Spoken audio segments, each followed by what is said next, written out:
I'm John Law, and this is Chasing Cars. Now, we're here in China, and we've driven a fair few pretty exciting, pretty powerful BYDs, Denders, and Yangwangs so far, but the one I'm most excited about is the one behind me. It's the BYD Seagull, and it may only have 55 kilowatts, but it is a very interesting car that I would love to see come to Australia, and I'm going to show you why. Chasing Cars, honest reviews of your next car. Brought to you by Budget Direct. So why would the Seagull be exciting? Well, firstly, price. This isn't really a rival for the MG4s and the Auras and the BYD Dolphins of this world. It's actually more of a rival for the Kia Picanto. Here in China, it costs the equivalent of almost 15,000 Australian dollars, which is seriously cheap.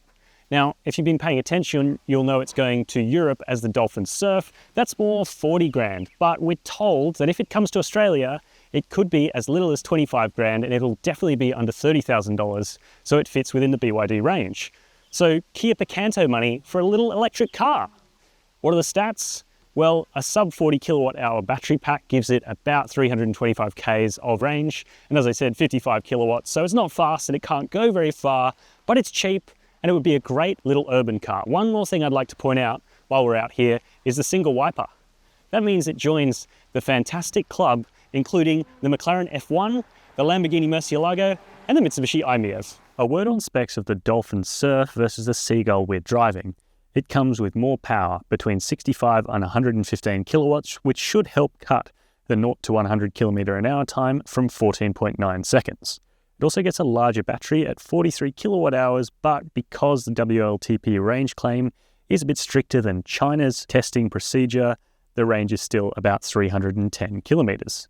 It also splits the difference in size between the smaller Seagull and the larger Dolphin at just under 4 meters long, although it still remains only a 4-seater. So the Seagull is a pretty tiny car at under 3.8 meters long, and I look pretty tall in this thing. It doesn't have reach adjust for the steering wheel either. That said, I can get a pretty comfortable driving position because this Chinese model we're in has power adjustable seats that are quite comfortable.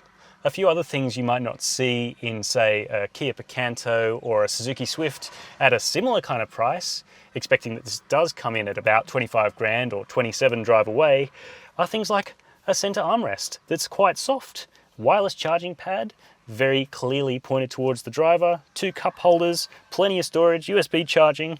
It's really quite well equipped, not to mention the big touchscreen in here, which I think does the classic BYD spin, but it might actually not on this car because I can't see the button.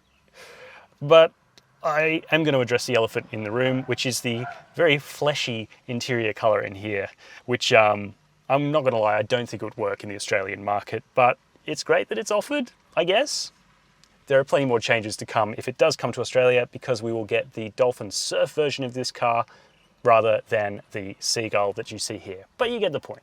And do you know what? The back seat isn't even that bad. Yes, you have scratchy door plastics and no center armrest and only 4 seats, but I think those are all quite sensible decisions, especially the 4-seat one, because it's quite a narrow car, this Seagull, and having 4 seats means that you actually get nice sculpted bench, which might just hold you in through some corners. As you can see, I've also got a reasonable amount of legroom, pretty good levels of toe room, and quite a lot of headroom at 6'2".